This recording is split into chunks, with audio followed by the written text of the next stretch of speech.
Shalom, shalom, shalom, shalom, haleluya, puji Tuhan, selamat pagi. Sekali lagi Tuhan sungguh baik dan teramat baik bagi kita, amin. Dan dalam kebaikannya Tuhan sudah membangunkan kita kembali di hari ini, Selasa 27 Juni tahun 2023. Kita pasti akan diberkati hari ini, percayalah.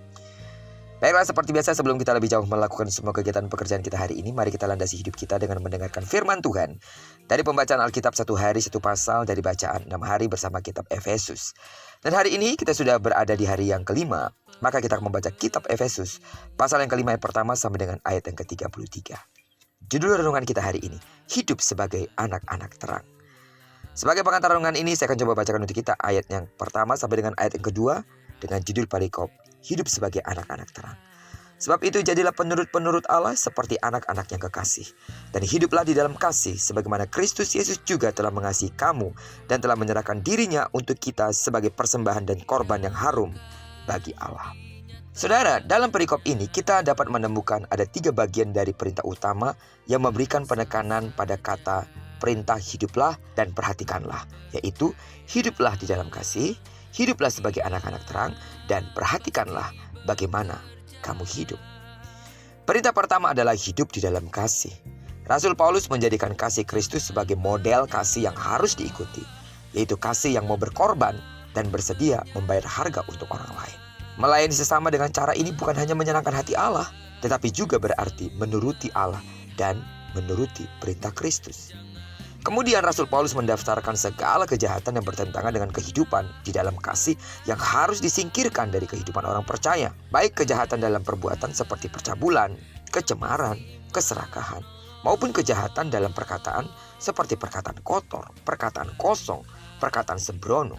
Berbagai kejahatan di atas harus disingkirkan karena para pembuat kejahatan tidak mendapat bagian di dalam kerajaan Allah. Dan bahwa kejahatan itu mendatangkan murka Allah. Agar orang-orang percaya tidak terpengaruh untuk melakukan kejahatan yang sama, ia menasihati agar orang percaya tidak berkawan dengan mereka.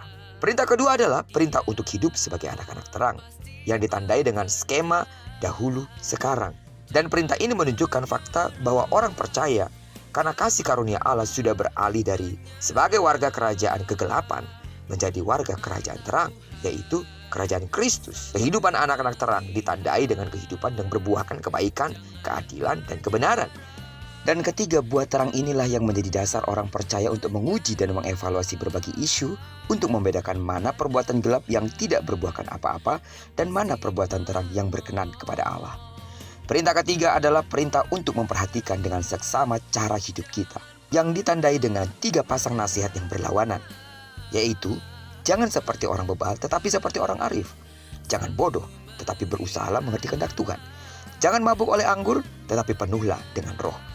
Kehidupan dalam roh tampak dalam perkataan dan dalam perbuatan, merendahkan diri di hadapan Tuhan dan di hadapan sesama.